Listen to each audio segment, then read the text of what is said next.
ঠিকই 10 মাস হয়ে গেছে আরজি করের ঘটনার পর, এখনো পর্যন্ত পুলিশ কোনো সদর্থক ভূমিকা গ্রহণ করতে পারেনি। এইটা টালা থানার সামনে ছবি দেখছেন, পুলিশের ভূমিকা নিয়ে প্রশ্ন তুলে, এখনো পর্যন্ত প্রশাসনের ভূমিকা নিয়ে প্রশ্ন তুলে অভয় মঞ্চের সদস্যরা তারা প্রতিবাদ দেখাচ্ছেন টালা থানার সামনে। উজ্জ্বল মুখোপাধ্যায় আমাদের প্রতিনিধি, সেই ছবিটা আরো বিস্তারিতভাবে তুলে ধরতে পারবেন উজ্জ্বল। দেখো, এই মুহূর্তে টালা থানার সামনে বিক্ষোভ দেখাচ্ছেন অভয়া মঞ্চের যারা সদস্য তারা।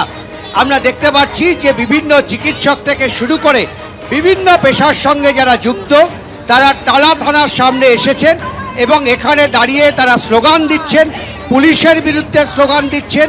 10 মাস আজকে পূর্ণ হলো, কিন্তু এখনো পর্যন্ত কেন নির্যাতিতার পরিবার যে দাবি করছেন যে তার মেয়েকে কারা হত্যা করলো তা তারা জানতে পারেননি।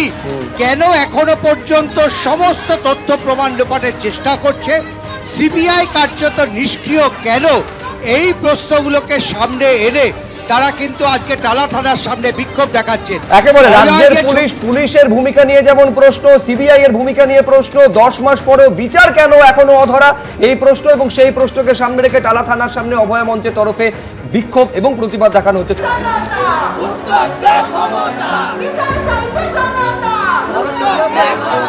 বিচার করো, তোমার বিচার করো, তোমার বিচার করো, তোমার বিচার করো।